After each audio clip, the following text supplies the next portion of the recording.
Merci Seigneur Jésus-Christ pour tes miracles. Merci pour ton amour. Merci pour tes bienfaits, Seigneur Jésus.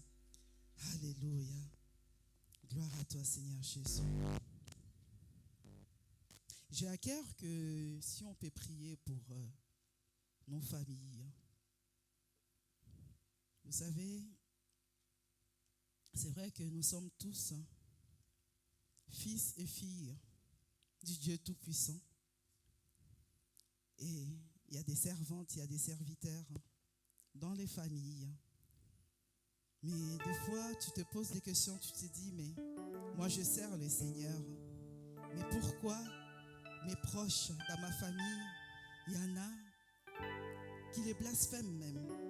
Il y en a qui les critiquent. Il y en a qui injurent les églises de Dieu.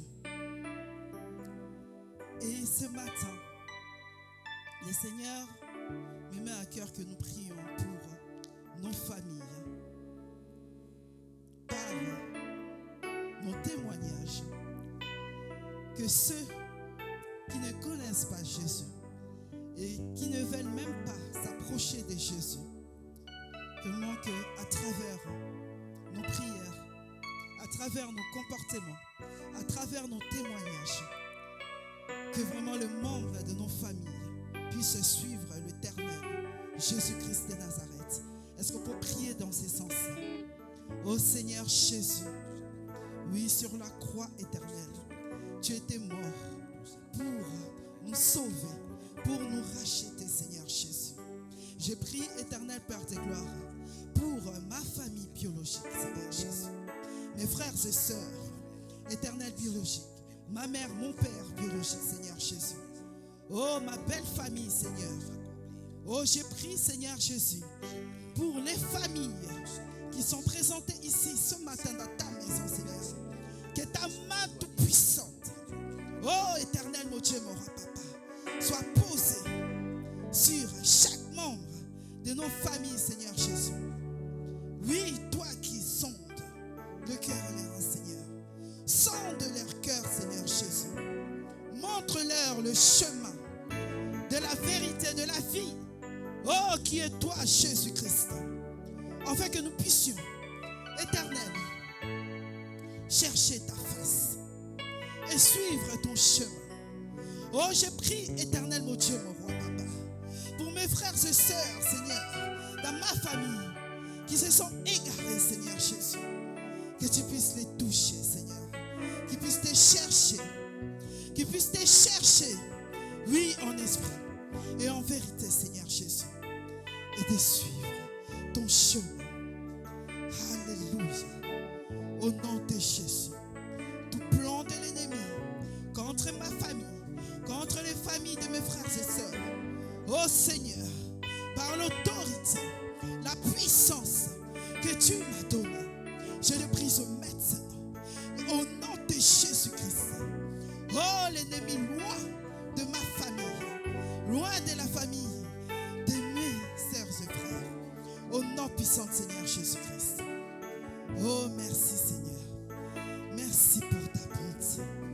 Merci Seigneur Jésus pour ton amour. Alléluia. Je lève ton nom, Seigneur, dans ma famille. Je lève ton nom, Seigneur Jésus-Christ, dans ton église, Jésus-Christ, le soleil de la vie. Je lève ton nom, Seigneur Jésus, dans la famille de mon frère qui est présent ce matin, dans la famille de ma sœur qui est présente ce matin, Seigneur. Oui, nous élevons ton nom. Nous élevons ton nom, Seigneur Jésus, qui est au-dessus de tout nom, au nom de Jésus-Christ. Béni soit-il. Oui, Seigneur, prends le contrôle, Seigneur Jésus. Prends le contrôle dans nos vies. Prends le contrôle dans ma vie. Prends le contrôle dans la vie de ma sœur. Prends le contrôle dans la vie de mon frère. Au nom de Jésus-Christ. Merci, Seigneur Jésus. Gloire à toi, Seigneur Jésus-Christ. Amen, amen, amen. Jésus. Merci, Seigneur.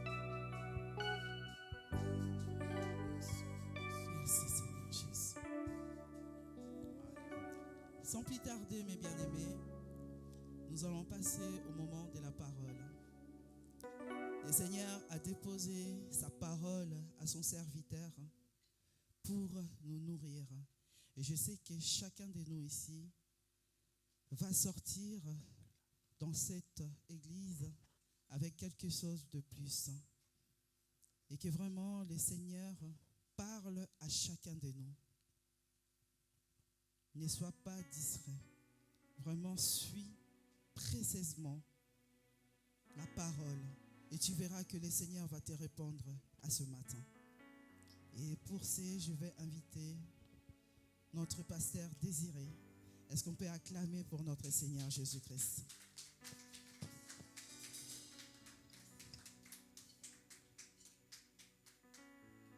Alléluia. Alléluia. Acclamons le Seigneur. Il est un Dieu merveilleux. Acclamons le Seigneur. Acclamons. Poussons des cris de joie. Nous sommes devant un roi incomparable. C'est lui qui nous protège, le gardien de nos âmes, qui nous fait du bien. Alléluia. Alléluia. Vous savez, David a dit, je suis dans la joie quand on me dit, allons dans la maison de l'Éternel. Cette joie que David avait, c'est la joie que celui qui a expérimenté Dieu dans sa vie a. Ne sois pas triste ici. Ta bénédiction dépend de ton attitude que tu manifestes. Parce que tu sais, pendant que nous sommes là, le diable voudra, bien qu'il ne soit pas là, parce que nous croyons que c'est la présence de Dieu qui est là, il voudra à ce qu'il puisse te tromper dans tes pensées. C'est l'endroit où tu dois voir la joie parfaite.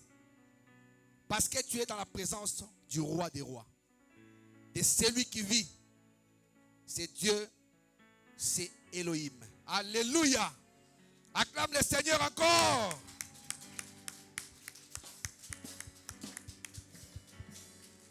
Je suis dans la joie de me retrouver devant vous. Bonjour et veuillez nous asseoir.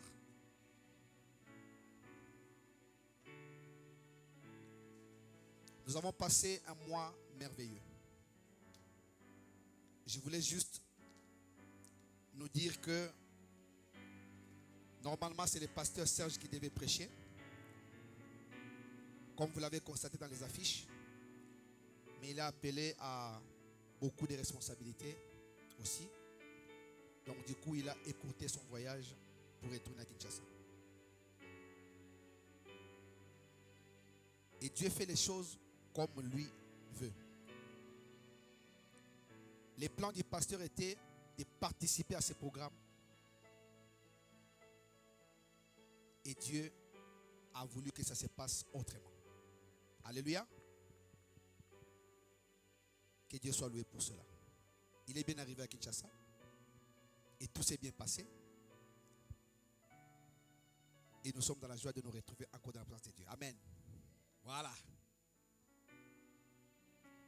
Nous avons partagé, nous sommes jusqu'à ce que nous allons finir ces cultes, en train de partager un thème, va avec la force que tu as. C'est par rapport à la rentrée. C'était pour l'université, pour ceux qui sont rentrés au travail, voilà. Nous étions quelque part en repos. On a profité de cela pour faire un travail aussi pour Dieu et que Dieu soit loué. Mais le thème que nous partageons, c'est va avec la force que tu as. Vous savez, sans force, personne ne peut faire quoi que ce soit. Peut-être que tu peux te dire pourquoi on dit ça. Si tu n'es jamais passé par une maladie, parce qu'il y a des gens qui n'ont jamais été cloués sur un lit d'hôpital. C'est-à-dire qu'il ne sait jamais ce qui se passe. Il entend parler, mais il n'a jamais vécu ces choses. Gloire à Dieu. Mais pour ceux qui sont passés par cette épreuve, connaissent. Alléluia. C'est pourquoi nous avons besoin de la force. Tu sais pourquoi l'ennemi te combat? Et qu'est-ce qui combat dans ta vie? C'est la force qui se trouve dans ta foi. que son but, c'est quoi? C'est que tu te fatigues, que tu te lasses, que tu abandonnes, que tu te dises, je ne peux plus. C'est ça le souhait de l'ennemi. Je disais un jour, même si le diable vient te dire, Jésus-Christ est Seigneur, c'est un mensonge. Parce qu'il n'est pas vrai. Quand il te dira Jésus-Christ est Seigneur, derrière il te dira, mais si tu veux, moi je peux te donner quelque chose. Il employera cette phrase Jésus-Christ est Seigneur juste pour te séduire, pour que tu t'approches et que lui te propose ce que lui veut. Donc la parole de Dieu dans la bouche du diable, de l'ennemi, de Satan, l'ennemi de nos âmes, c'est un mensonge. Parce qu'il ne dira jamais la vérité. Mais tout ce qui sort de la bouche de Dieu est la vérité pure, éprouvée. Une vérité tirée de la pure source. Cette vérité, c'est la volonté de Dieu. Amen. La force, nous en avons besoin.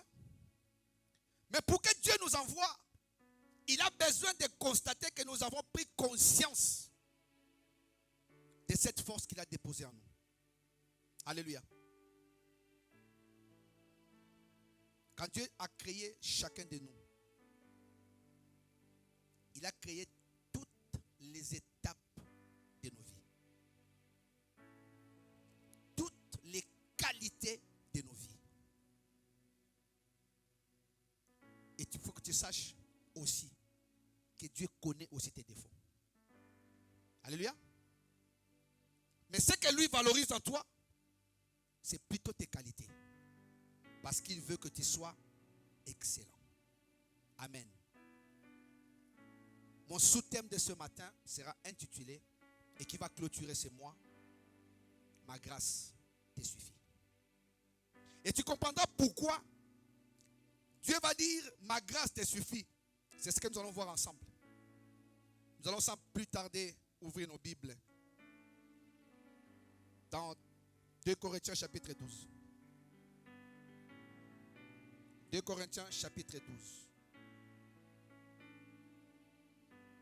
J'aimerais que tu ouvres ta Bible et que tu fasses la lecture avec moi. C'est très important.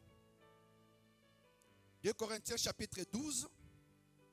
2 Corinthiens 12, du 1er au 10e verset. C'est un chapitre que vous connaissez. Ce sont des paroles que vous avez souvent méditées. Mais je vais vous dire une chose, c'est que il n'y a que ces paroles qu'on écoutera toute notre vie. Il n'y aura pas une autre Bible qui sera écrite. Ce que je prêche aujourd'hui, tu as déjà été prêché peut-être quelque part.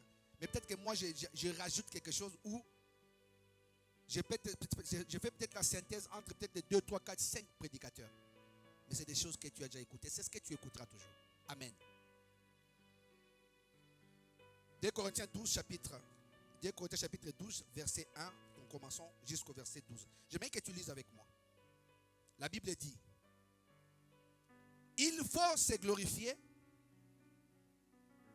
Non, il faut se glorifier. Point. Cela n'est pas bon. J'en viendrai néanmoins à des visions et à des révélations du Seigneur. Je connais un homme en Christ qui fut, il y a 14 ans, ravi jusqu'au 3e ciel. Si ce fut dans son corps, je ne sais. Si ce fut hors de son corps, je ne sais. Dieu le sait. Et je sais que cet homme, si ce fut dans son corps ou sans son corps, je ne sais, Dieu le sait, fut enlevé dans le paradis et qu'il entendit des paroles ineffables qu'il n'est pas permis à un homme d'exprimer. Je me glorifierai d'un tel homme, mais de moi-même, je ne me glorifierai pas, sinon de mes infirmités. Si je voulais me glorifier, je ne serais pas un insensé, car je dirai la vérité, mais je m'en abstiens, afin que personne n'ait à mon sujet une opinion supérieure à ce qu'il voit en moi ou à ce qu'il entend de moi. Pour que je ne sois pas enflé d'orgueil à cause de l'excellence de ces révélations, il m'a été mis une écharde dans la chair et un ange de Satan pour me souffleter et m'empêcher de m'enorgueillir. 3 fois j'ai prié le Seigneur de l'éloigner de moi. Il m'a dit, ma grâce te suffit, car ma puissance s'accomplit dans la faiblesse. Je me glorifierai donc bien plus volontiers de mes faiblesses, afin que la puissance de Christ repose sur moi. C'est pourquoi je me plais dans les faiblesses, dans les outrages, dans les calomnies, dans les persécutions, dans les détresses pour Christ. Car quand je suis faible, c'est alors que je suis fort. Amen. Ici, l'apôtre s'adressant aux Corinthiens pour la deuxième fois, on va dire dans une autre lettre. N'oublie pas Valentin. Hein? L'apôtre s'adresse aux Corinthiens.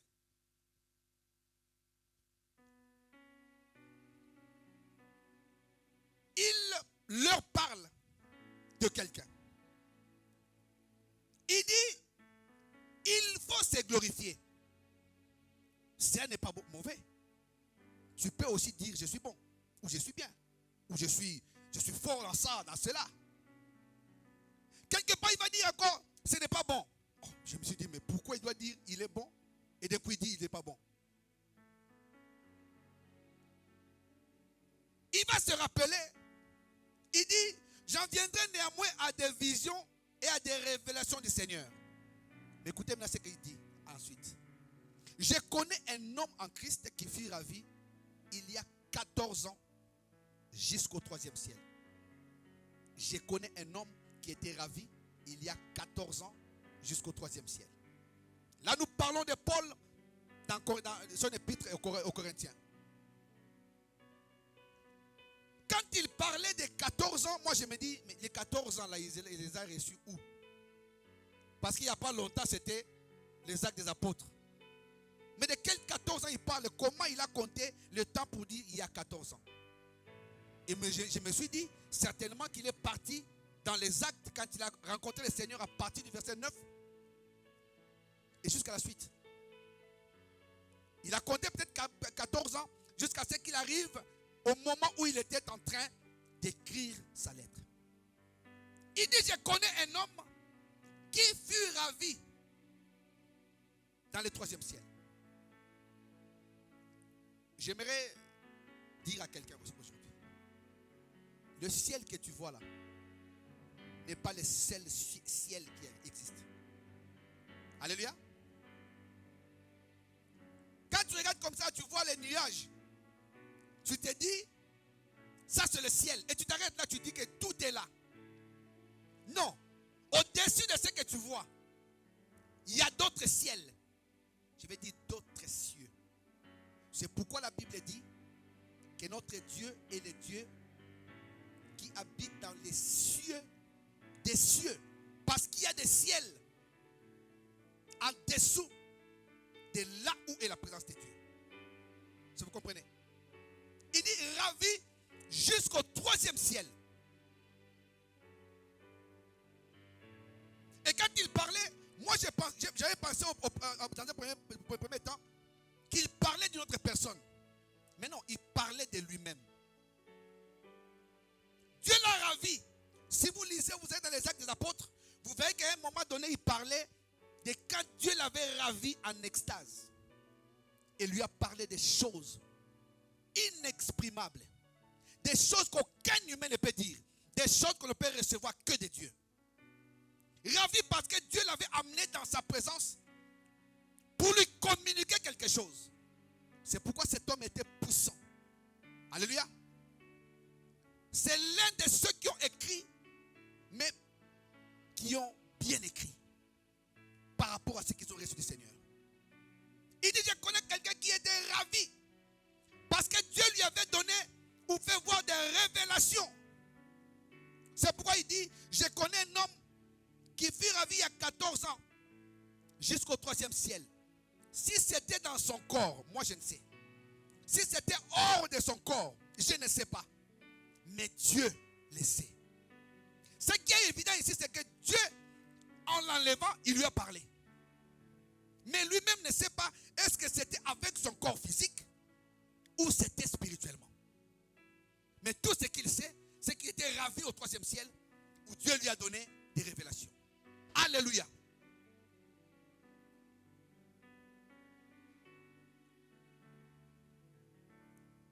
Ce qui m'a intéressé, je vais d'abord voir les 2 mots qui ont attiré mon attention. J'en aurai plusieurs, mais je commence par ces 2-là. À un moment donné, il dit, d'abord il dit, je me glorifierai de cet homme qui fut ravi et qui a reçu des révélations. Donc, en d'autres termes, je pourrais être orgueilleux parce que je connais, parce que je sais ce que Dieu est. J'ai la connaissance de Dieu. Je peux me glorifier. À un moment donné, il dit, je me glorifierai de tel homme, mais je ne me glorifierai pas de moi-même.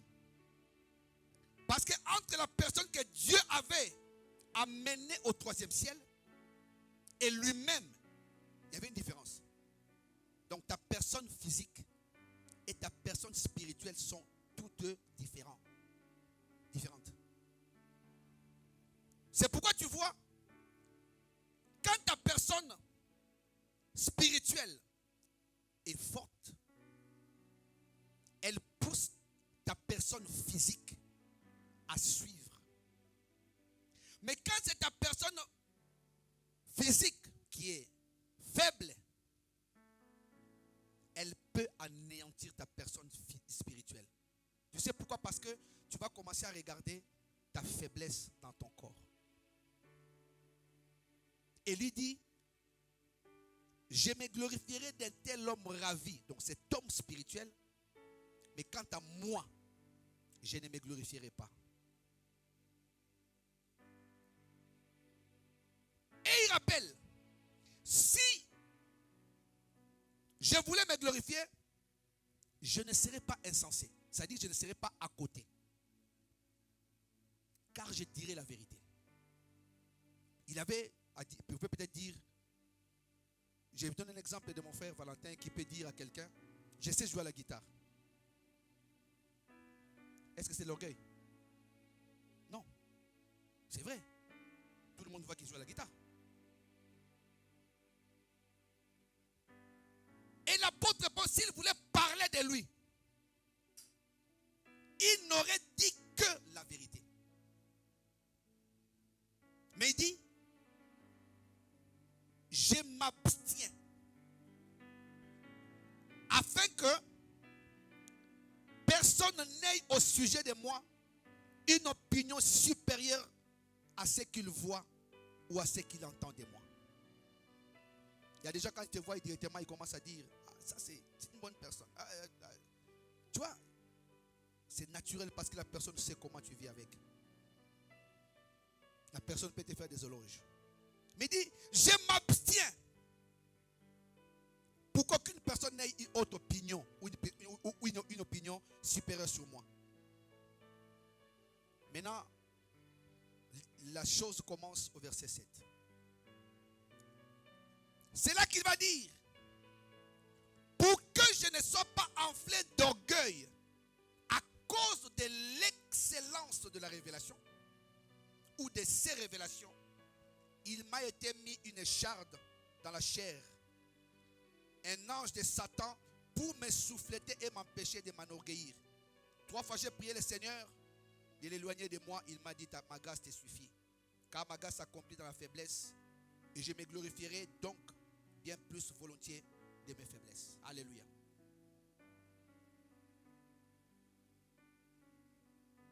Quand il dit quand je suis faible, c'est quoi être faible?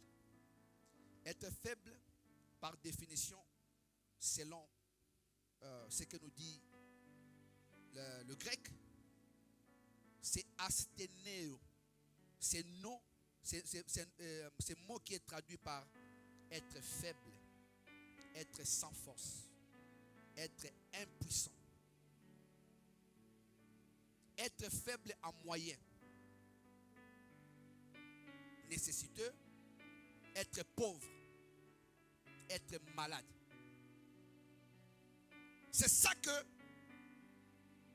qui est traduit en grec le mot faible. Donc quand il disait qu'il était faible, il disait j'étais sans force, j'étais impuissant, faible. Parce que l'apôtre Paul, vous allez comprendre quelque part où il a dit je me plais dans les faiblesses. Il dit les faiblesses, il ne dit pas la faiblesse, il dit les faiblesses. C'est là qu'il va commencer à citer les outrages, les calomnies, les persécutions, les détresses pour Christ. Il dit pour Christ. Quand je suis faible, c'est alors que je suis fort. Donc la faiblesse, c'est être sans force. Or, nous avons besoin de la force pour travailler avec Dieu. Alléluia. Maintenant, on a parlé de faiblesse ou d'être faible. C'est quoi être fort? Être fort, par définition, selon le grec, c'est être capable, être puissant. Contraire à être faible qui était être sans force, être impuissant. Être fort, c'est avoir des richesses ou être fort en richesse et en influence. Fort dans l'âme, c'est supporter les calamités, les épreuves avec patience. Pour ceux qui étaient là jeudi, nous avons parlé de la patience comme l'élément que nous devons avoir à supporter les épreuves. Alléluia. Donc être fort, c'est être puissant. Dans ce qui concerne cette vie, de mener une vie stable, une vie agréable, une vie de joie. C'est ça être fort. Et il n'y a pas que être fort dans ces deux que nous avons cités, il y a aussi dans les vertus chrétiennes. Être fort dans les vertus chrétiennes, c'est être capable de faire quelque chose. Exceller dans quelque chose ayant du pouvoir. Ça, c'est dans les vertus chrétiennes. Donc, vous allez comprendre que nous avons besoin de la force. Et l'apôtre Paul aussi avait besoin de cette force-là. C'est ce qu'il était en train d'enseigner à l'église de Corinthe. Pour qu'ils sachent qu'ils ont besoin d'une force pour servir Dieu. Et pour marcher avec Dieu. Et maintenant, le Seigneur va lui donner une réponse. Il va lui dire, ma grâce te suffit. C'est quoi une grâce? Une grâce, c'est, par définition, c'est charisme. C'est là où vient le mot charisme. Charisme, c'est ce qui fournit la joie, le plaisir, les délices, la douceur et le charme. La grâce. Deuxièmement, la grâce, c'est une bonne volonté. Ou, en d'autres termes, une bonté ou une faveur. Et vous allez remarquer que de la bonté miséricordieuse de Dieu, avec laquelle Dieu exerce son influence sur les âmes que nous sommes. Qu'est-ce que Dieu fait? Puisqu'il nous a accordé la grâce, il tourne notre regard vers Christ. Comprenez? C'est ça la grâce en fait. Dieu, puisqu'il exerce une influence sur nous, il prend notre regard, il la tourne vers Christ. C'est comme ça que nous acceptons Christ. Et quand Christ vient dans notre vie, il amplifie notre foi chrétienne dans la connaissance, dans l'affection et allume dans nos vies les vertus chrétiennes. Alléluia. Est-ce que vous avez compris ce que j'ai dit? Dieu nous accorde la grâce en tournant notre regard vers Christ, en nous orientant vers Christ. C'est pourquoi Jésus-Christ pouvait dire, nul ne peut venir à moi si ce n'est le Père qui l'attire. Alléluia. C'est ça la grâce. Troisième chose, c'est-à-dire qu'il y a ce qui résulte de la grâce, ou ce qui est le résultat de la grâce. C'est la condition spirituelle de quelqu'un qui est gouverné par le pouvoir de la grâce divine. Et en cela, pour les connaître, il y a des signes. C'est quoi les signes? Je vais vous en donner quelques-uns. Signes ou preuves de la grâce. Je vais vous donner quelques-uns. C'est les bienfaits. Tu vas obtenir les bienfaits de l'Éternel, les dons de la grâce. Tu vas obtenir les bienfaits. Et Dieu va te donner d'avoir à les remercier pour tout ce qu'il fait pour toi. Alléluia. Ça, c'est les résultats. Et c'est pourquoi je m'étonne des gens quand on leur dit, nous allons remercier le Seigneur pour ce qu'il a fait pour nous. Il ne sait pas ou elle ne sait pas ce qu'il faut dire. Bien aimé, vous savez, des fois nous passons ici pour témoigner. C'est pas mauvais. Mais le plus grand témoignage, c'est que quand tu es debout le matin. Tu sais qu'il y a des gens qui se sont endormis. Ce matin, ils sont appelés des morts. Pendant que nous parlons, peut-être qu'il y a eu des crashs. Je ne sais pas, je dis ça comme ça. Il y a peut-être eu des bateaux qui ont chaviré. Hein? Les gens sont morts. Il y a peut-être eu des accidents de voitures. Mais si tu reconnais que par la grâce de Dieu, il t'a orienté vers Christ, tu ne peux pas manquer des choses à lui dire. Quand je dois dire merci, je dis merci pourquoi? Merci parce que je me suis réveillé. Moi, quand je sors, même quand mes enfants ou ma femme ne sont pas encore réveillés, je dis déjà merci à Dieu pour leur réveil. Et je sais que Dieu a gardé son souffle de vie en eux. Je ne peux pas manquer de sujets pour adorer Dieu. C'est impossible. Alléluia. Maintenant, je vais parler des suffire parce qu'on a dit ma grâce te suffit. J'ai défini d'abord, hein? Je vais aller vite, ne vous en faites pas. Ma grâce te suffit. Suffit, là qu'on parlait, c'est qui vient du mot, du verbe suffire. Hein? Suffire. Définition de suffire, c'est archéo. Qui veut dire posséder une force inépuisable. Inépuisable. Quand on possède une force inépuisable, c'est qu'on est dans ces mots suffire. Alléluia. Vous en avez tellement assez. Vous êtes satisfait. Quand vous êtes content de ce que Dieu fait pour vous, c'est ça la suffisance. Alléluia. Et nous serons toujours dans le verset, d'abord dans le verset 7, et nous descendrons jusqu'au verset 10. Maintenant, le problème que l'apôtre veut nous faire savoir commence. Pendant qu'il parlait, il disait, au verset 7, pour que je ne sois pas enflé d'orgueil à cause de l'excellence de ces révélations, il m'a été mis une écharpe dans la chair, un ange de Satan pour me souffleter et m'empêcher de m'enorgueillir. Et m'empêcher de m'enorgueillir. C'est ça le but de l'épreuve que Paul a traversée.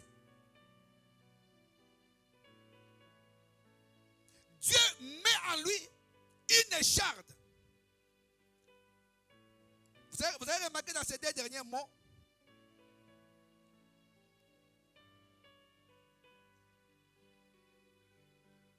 c'est là où était l'affliction. Si vous voulez, la souffrance que Paul endurait. Une écharde. C'est quoi une écharde? Une écharde, c'est un morceau de bois pointu. Je vais vous donner un exemple d'une écharde. Si vous prenez un bois, vous ne le coupez pas avec une scie. Vous le coupez avec votre force. Vous voyez les pointilles que le bois fait là. Si vous y touchez, ça va vous piquer. Il y a risque qu'un petit morceau puisse rester dans votre doigt. Et ceux qui ont expérimenté cela savent que ça fait mal. Une toute petite écharde qui peut rentrer dans ta peau, tu seras mal dans tout ton corps jusqu'à ce que tu vas l'enlever. C'est ce que l'abeille fait. Quand il te pique, il laisse l'écharde. Pour ceux qui sont sensibles, ça peut s'enfler. Jusqu'à ce que tu aies enlevé ces trucs-là. Donc, on dit que ça c'est un morceau de bois, un pied ou un pied pointu, qui peut rentrer et te faire mal. Et ici, spirituellement, nous pouvons les séparer en trois parties. Le charde peut être pour nous, pour nos vies, peut être des tentations spirituelles et morales. Vous savez, quand quelqu'un a une écharde, parce que l'apôtre Paul, en parlant de ces choses-là, n'a pas spécifié ce que c'était exactement. Et moi, je me dis peut-être qu'il était bossu. Peut-être qu'il a eu une malformation quelque part qui a fait que ça puisse l'amener à dire que je ne peux pas me glorifier malgré l'excellence de la révélation que j'ai. Si vous lisez le verset 7 là, la Bible dit: Dieu a mis dans mon corps une écharde et un ange de Satan pour me souffleter et m'empêcher de m'enorgueillir. Quand on parle de souffleter, c'est te taper. Hein? Et de nos vies courantes. Le diable essaie de faire quoi? Que de te rappeler tes défauts. Le diable te dira toujours, quand tu commences à prier, c'est comme ça, vous allez voir les fils de Sceva. Ils ont dit: nous te chassons au nom de Jésus que Paul prêche. Les démons ont dit: nous connaissons Jésus, nous connaissons son ami, mais toi, qui es-tu? Ils les ont frappés et jusqu'à ce qu'ils sont partis nus. Alléluia.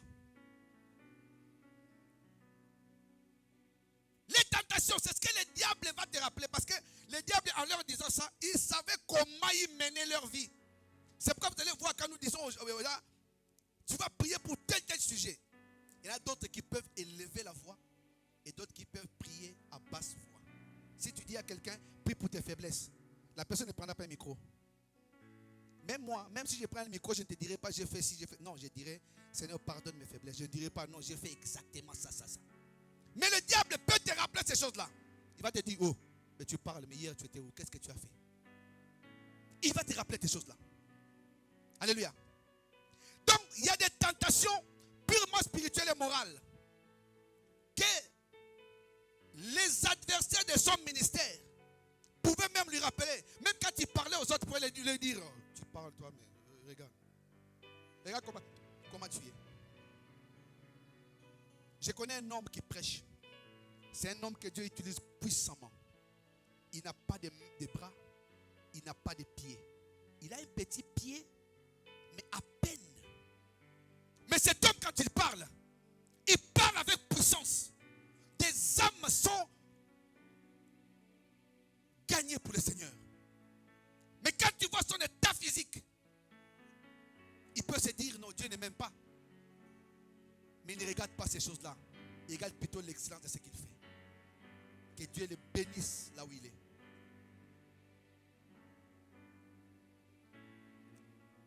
Les chardes peuvent aussi être une infirmité corporelle, comme je viens de dire tout à l'heure là. C'est ce qui est plus probable. Que Paul avait une malformation qui le gênait. Quelque chose qui le faisait mal. Qui lui faisait mal. Les termes qu'il emploie, c'est des termes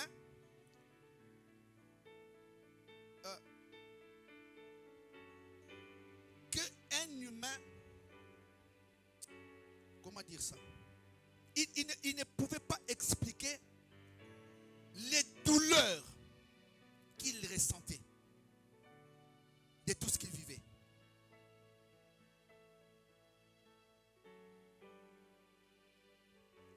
Comme nous avons dit que le chard ressemble à ce petit bout de bois qu'on a coupé, et ces morceaux-là qui rentrent en toi, qui peut percer ton corps, qui peut te déchirer.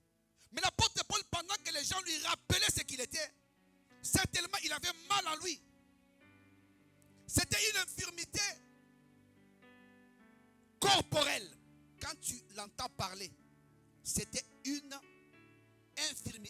infirmité corporelle très douloureuse et ensuite humiliante. Peut-être que dans ta vie, tu vis ces situations-là qui, quand tu parles aux gens, ils te regardent.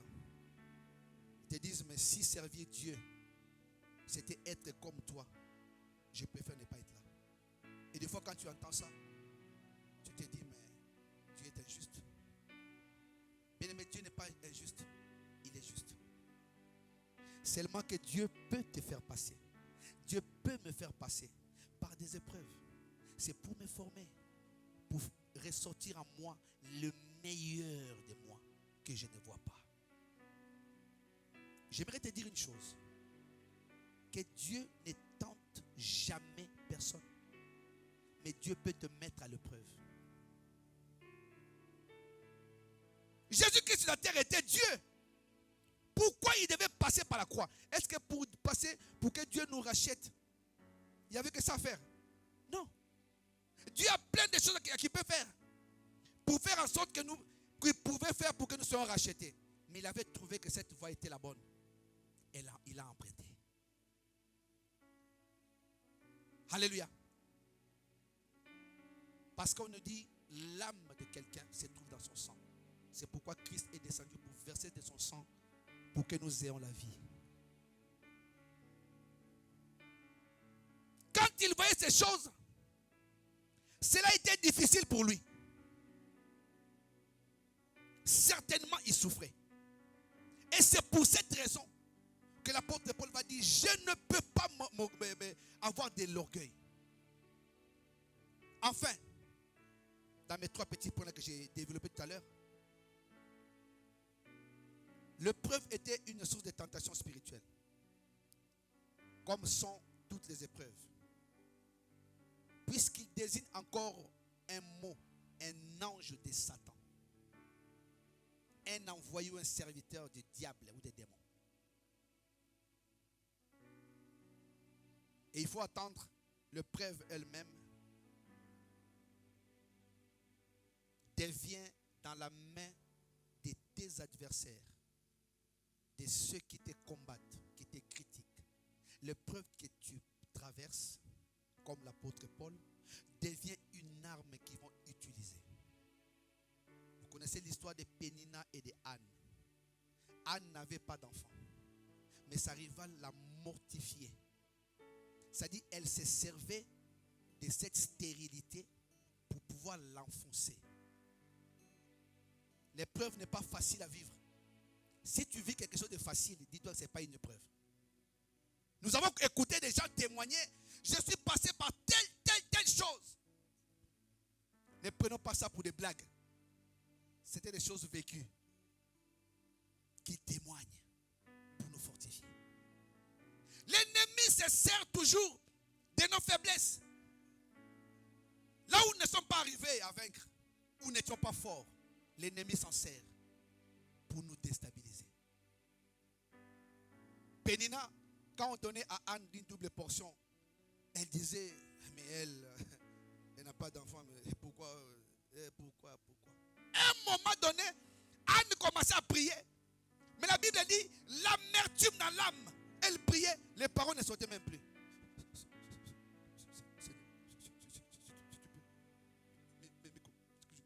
Je n'en peux plus. Mais quand elle a pris conscience, elle a dit, si tu me donnes un enfant, un mâle, je le mettrai à ton service. Dieu dit, pendant que toi tu étais en train de chercher un enfant, un garçon, moi je cherchais un serviteur. Comme tu vas me le donner, je te le donne. Alléluia. Alléluia. L'ennemi se servira de tes faiblesses pour, n'est-ce pas, essayer de te déstabiliser. Mais ce que Dieu veut que tu puisses avoir, l'attitude de fort pour que tu ne failles point. Alléluia. Vous savez, quand j'ai regardé la manière de Dieu d'agir, Dieu n'agit pas comme nous. Dieu agit contrairement à ce que nous pensons. Conformément à comment nous pouvons agir. Il avait élevé l'apôtre Paul jusqu'au 3e ciel. C'est-à-dire, il avait amené dans sa gloire. D'une part. Mais d'une autre, il abaisse en l'amenant dans une honte qu'il ne pouvait pas imaginer. D'un côté, Dieu t'élève. D'un autre, il met quelque chose. Parce que l'écharde, c'était pour lui quelque chose qui pouvait l'empêcher. Je dis bien l'empêcher de ne pas commettre une seule chose. Vous savez la chose? L'orgueil. Parce qu'il pouvait se dire, moi je connais. Comme aujourd'hui les gens. Je connais un homme que je suivais sur internet. Lui, quand il voyait déjà prêcher, peut-être que je suis aussi dedans. Il disait dans ma langue, quand tu prêches, tu dis quelque chose, il dit salité. Je vais traduire, ça veut dire saleté. Donc ce que tu as dit là est nul. Mais malheureusement, cet homme n'a pas une grande église, ou je ne sais pas, il n'a pas d'église peut-être reconnue. Et personne ne les connaît. Pourquoi? Parce que il est orgueilleux le simple fait d'être quelqu'un qui connaît la parole de Dieu. Tu ne peux pas minimiser parce que quand Dieu utilise les gens, il utilise chacun selon la capacité ou les dons qu'il a déposés dans la personne. Alors j'aimerais demander au peuple de Dieu de l'église Jésus-Christ Soleil de la vie, ne dites jamais que cette personne n'a pas bien prêché. Ne dites jamais que cette personne n'a pas bien parlé. Dieu a commencé à me dire, et me dit, ce que vous voyez, moi je ne vois pas cela. Ce que vous pensez, je ne pense pas à cela. Dieu agit autrement, contrairement aux hommes. À chacun de nous, grâce a été donnée un don particulier pour l'intérêt de l'église.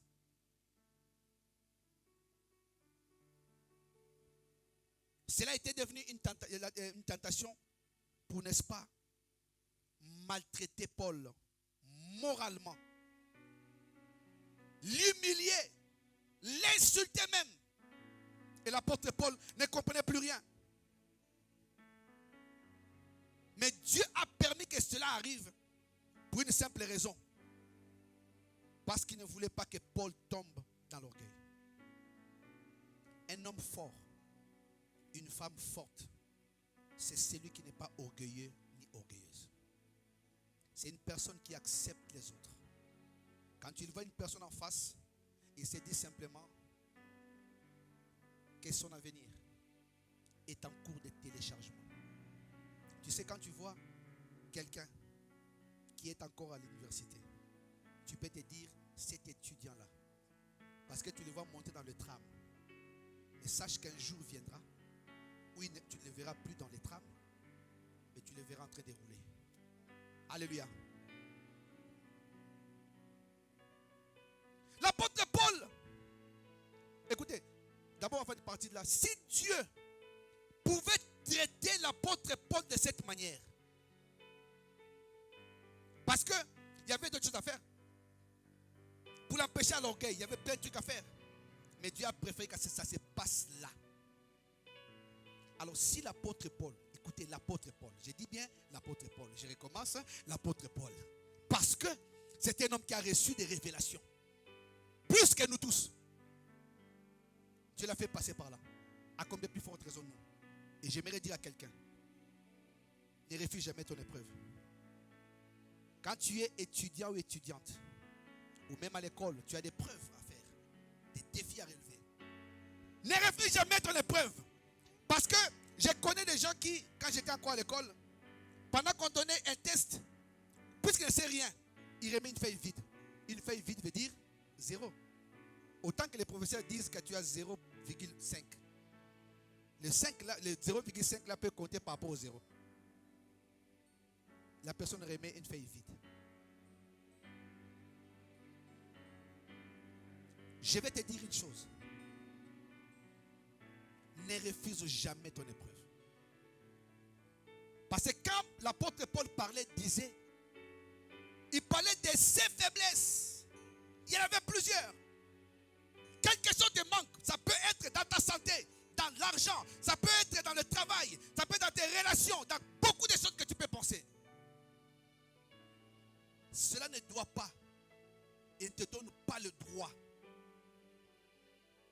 de t'abattre. De dire non Seigneur, tu ne m'aimes pas. Tu n'aimes que les autres. Non.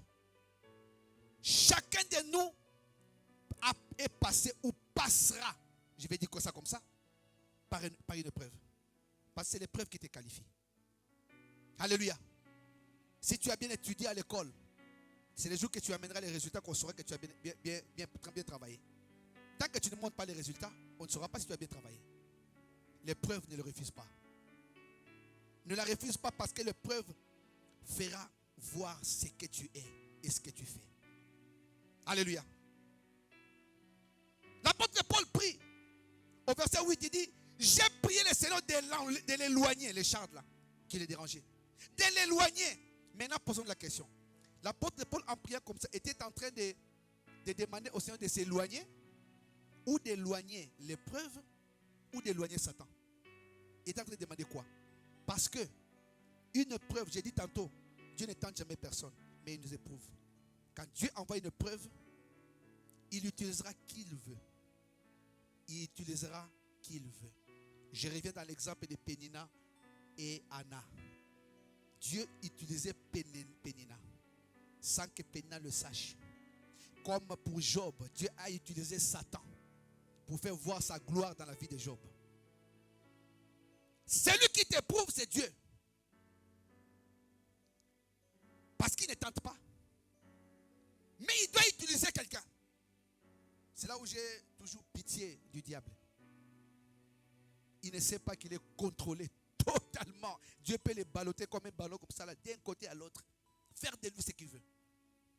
Mais au final, c'est Dieu qui gagne. Alléluia. Quelqu'un est sorcier.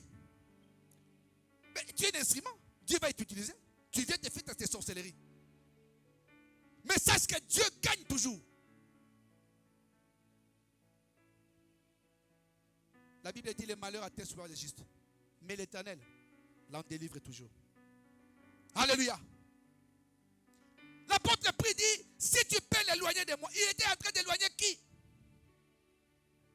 Paul demandait au Seigneur une seule chose. D'arrêter l'affliction. Il est demandé. 3 fois il a prié, il a dit. Mais vous allez remarquer qu'en réalité, l'objet de sa prière, ce n'était pas seulement que Dieu puisse éloigner cette affliction, ou cette douleur, ou cette souffrance. Mais il priait pour la délivrance. Alléluia. C'est comme si vous voulez dire, Seigneur, délivre-moi de ces choses, parce que je n'en peux plus. Si vous comparez le Seigneur Jésus-Christ dans Gethsemane, le Seigneur Jésus-Christ a dit, si tu peux éloigner cette coupe de moi, non pas selon ma volonté, mais selon la tienne. Si vous regardez, Dieu l'a dit dans Matthieu 26, 36, vous lirez 36 jusqu'à la fin. Jésus a prié 3 fois la même chose. Si cette coupe pouvait s'éloigner de moi. 3 fois la même chose. Mais non pas selon ma volonté, mais selon la volonté. Alléluia. Mais quelle était la réponse de Dieu? Du Seigneur Jésus-Christ à Paul. Il va seulement lui dire, j'exauce ta prière, mais je ne vais pas l'exaucer tel que toi tu veux que je puisse l'exaucer, Mais moi, je t'ai dit, ma grâce te suffit. Sache que dans tout ce que tu traverses, dans tout ce que tu vis, Dieu te dit aujourd'hui, ma grâce te suffit. Quoi qu'il peut subvenir dans ta vie, il te dit, ma grâce te suffit. Il n'y a rien que je puisse faire de plus. Ma grâce te suffit. Ne pense pas à ce que tu traverses. La grâce de Dieu est pour toi. La grâce de Dieu suffit dans ta vie. Ne pense pas à autre chose. Quand la grâce de Dieu est dans ta vie, elle t'ouvre des portes. Elle t'amène dans une dimension. Elle t'amène d'un endroit à l'autre. Elle t'amène là où tu n'as jamais été. Dans ce que tu n'as jamais vécu. Même pensée. La grâce de Dieu fera de toi un grand. Là où les gens te voient petit. Peut t'ouvrir des portes. Là où les gens voient des portes fermées. La grâce de Dieu peut t'amener dans des relations qui vont te propulser. Là où les gens te voient avec des médiocres. La grâce de Dieu peut te donner l'excellence. Là où les gens considèrent que tu étais moins que rien. Dieu dit, ma grâce te suffit. Ce n'est pas parce que tu manques l'argent, tu manques les habits, parce que tu manques le travail, tu manques des voitures, Dieu te dit, ma grâce te suffit. Il veut simplement t'épargner de l'orgueil. Il y a des choses qui se passent dans ta vie. Ces choses donneront gloire à Dieu. Ces choses donneront gloire à Dieu. Les jours où il agira dans ta vie, tu auras un mot à dire. Tu élèveras tes mains, tu diras, Seigneur, merci. Parce que tu as fait ci, tu as fait cela. Parce que Dieu ne ment jamais dans ses promesses. La grâce de Dieu te suffit. La grâce de Dieu me suffit. Je vais te dire, c'est cela qui doit te donner la force. Et c'est cette force-là que Dieu utilise pour te dire, va avec la force que tu as. Ouvre des portes. Parle de Jésus. Gagne des âmes. Gagne ta vie. Sois élevé. Réussis. Obtiens tout ce que tu veux. Quand tu as la grâce de Dieu en toi, plus rien n'est impossible. Parce que les choses changent.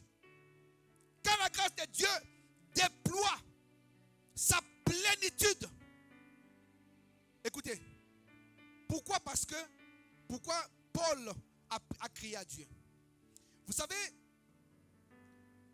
la grâce de Dieu, quand elle déploie sa plénitude en toi, c'est qu'elle cherche.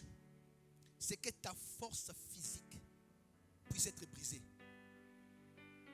Il y en a qui, quand ils regardent le miroir, je suis belle. Mais moi, je suis vraiment belle. Maintenant, au lieu de se limiter à glorifier Dieu pour sa beauté, la personne commence à se comparer aux autres. C'est les moches. Regarde son nez. Regarde ses oreilles. C'est ce que Dieu veut briser. L'orgueil de croire que tu es au-dessus de tout le monde. Si tu essayes, Dieu le brisera. L'apôtre Paul n'a pas voulu le faire. Mais Dieu l'a fait passer par ça. Et pour ceux qui le font, vous comprenez ce qui va se passer. Ma grâce te suffit. Ma grâce te suffit. Et la Bible dit, Jésus lui dit, ma grâce te suffit, il ne s'arrête pas là, il dit, il lui dit, je vais lire rapidement.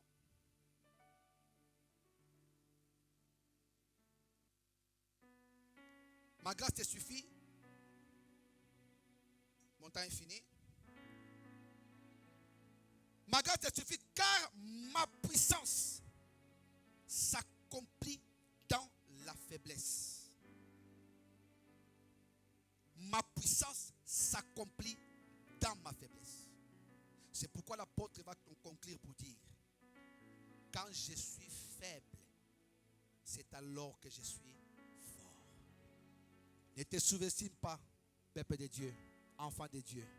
Toi la fille, toi le fils de l'alliance. Sache une chose, que partant de ce que tu traverses comme épreuve, Dieu te dit aujourd'hui, sa grâce te suffit. Et sa puissance s'accomplit dans la faiblesse. Dieu veut t'éviter simplement l'orgueil.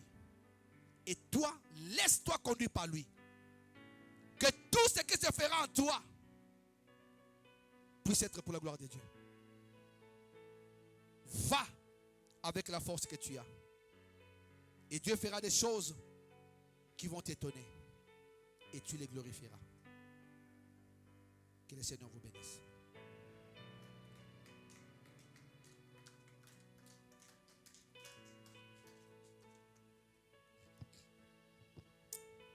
Amen, amen, amen. Sa grâce nous suffit. Qui a été béni ce matin? Moi aussi j'ai été béni. Notre Seigneur parle à chacun de nous. C'est vrai qu'il y a des fois quand nous passons par des épreuves, nous cherchons toujours des coupables. Ou soit, oh, c'est les sorciers. Oh, c'est cette personne qui me fait ça. Alors que certaines épreuves, c'est Dieu qui te met là pour te faire élever. Amen. Comme dit Pasteur Désiré, c'est vrai que l'écharpe, quand tu l'as dans ton doigt ou bien au pied, c'est tout petit. Et ça va tellement te faire mal, tu n'arriveras même pas à marcher, à poser ton pied. Et Paul, il était vraiment tourmenté par ça. Quelque part dans la Bible, ça dit que, d'autres versions, ça dit qu'il était tourmenté, frappé par Satan. Et il est parti auprès de Dieu se plaindre, pleurer. Le Seigneur lui a dit, ma grâce te suffit. Peut-être toi aussi, ce matin, tu passes par des épreuves, ou que tu cherches des solutions, ou tu vois des coupables de gauche à droite ou dans ta famille. Mais le conseil que je vais nous donner, levons nos yeux et que tes yeux soient fixés vers Jésus-Christ et que tu cherches la face de Dieu. Et c'est lui qui va te montrer les directives à suivre. Et tu verras que tout ira bien. Est-ce que vous êtes bien d'accord si on peut prier dans ce sens-là? Que vraiment que le Seigneur puisse nous fortifier, nous donner cette force d'avancer, de ne pas chercher les coupables. Des fois même, regarde toi-même, fais un bilan de toi-même et que tu te poses des questions sur toi-même. Et tu verras aussi que le Seigneur va t'ouvrir les yeux et il va te donner une directive à suivre. Mon bien-aimé, ma bien-aimée, si tu sais que tu es en train de passer des épreuves et que tu cherches une porte pour que la lumière puisse éclairer, prie, demande à Dieu de te donner cette force.